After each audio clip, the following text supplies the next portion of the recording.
Hi, I'm Dan Palomino with KW Big Island and the Hawaii team. Well, did you know that I'm part of the FBI? Yep, that's right. I am in the FBI. That really means I'm from the Big Island. Yeah, people use that a lot, that they're part of the FBI when they live on the Big Island or they're from the Big Island. But in all seriousness, over 16 years of being in the real estate business, I think I'm better at vetting people than the FBI. You see, when you work in the luxury or particularly the ultra high-end luxury market, you have to have some skills at vetting people.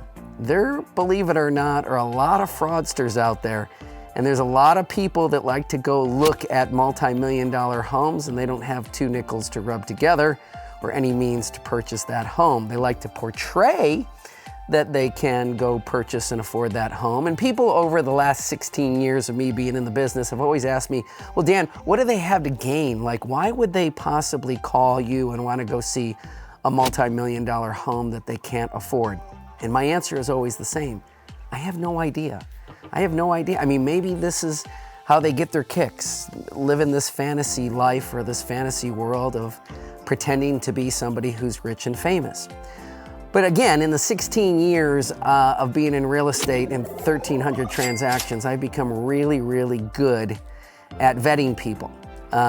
Initially, obviously, if I am working with a buyer, or more importantly, if I'm working with a seller, I don't want to let just anybody into your multi-million-dollar house. I'm generally vetting everybody who's coming to see the house. I'm first going through a Q&A with the agent representing the buyer, and then I'm getting the buyer's name, and then I'm doing my own due diligence. Again, when I'm being introduced to a buyer and I'm working with them, I'm gonna do my own due diligence with them. And first it starts off really simply with Google, right? You Google their name and find out what you can find out about them online. Now, generally, there's always some information about everyone online. Very, very rarely do you come across no information about somebody online.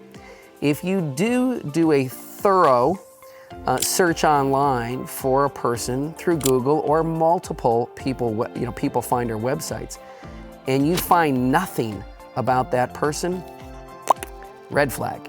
Right? The hairs on the back of your neck should stand up. Like, if there is no profile of this person anywhere on the web, that's probably a problem, right?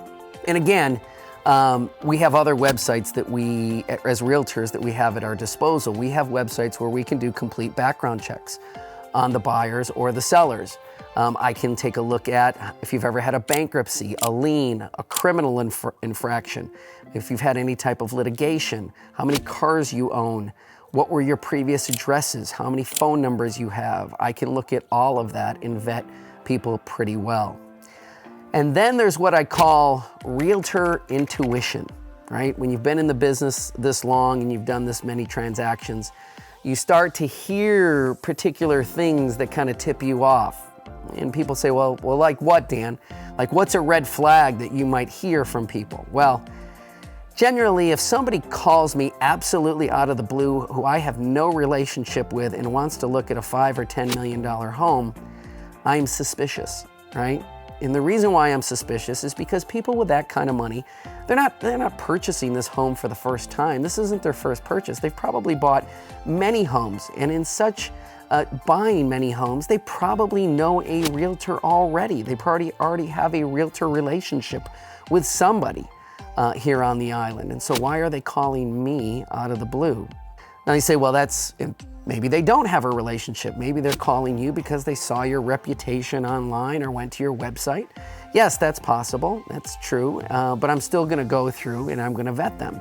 Because really, they're really, really wealthy, either already have a relationship with somebody in real estate or they get referred. That's a key word. They get referred by somebody else. So it wouldn't be unusual if another person who I know called me and referred their friend to me, who then wanted to go look at a $5 or $10 million house. I wouldn't be as suspicious. But when I hear things like, hey, Dan, I'm coming into a lot of money. I start to get nervous, right? When they say, and I say, oh yeah, how so? And they say, well, I'm getting an inheritance. That's a classic one. I'm getting an inheritance. No, they're not. Chances are they're not. If they say, Dan, I'm getting a settlement, a judgment, a settlement from a lawsuit. Another red flag. Probably not a person. We call them whether or not they're for real. They're probably not for real. So those kinds of things I listen for really, with a trained ear, and I can usually get an idea of whether or not somebody's for real by just having a quick conversation with them.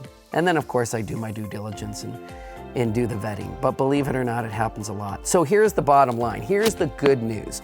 If you've got somebody like me representing your home as the seller, you know that I'm going to vet the buyers that are coming to look at it, and we're not getting any frauds or pranksters or scammers coming into your multi-million-dollar home. And if you are a buyer who's contacting me, just know that I'm going to vet you ahead of time. All right? I hope that helps and gives you some assurance about why you might want to list your house with me. And of course, if you need to buy, sell, or invest in real estate, contact us here at the Hawaii Team, 808-913-0899, 808-913-0899, or thehawaiiteam.com. Aloha.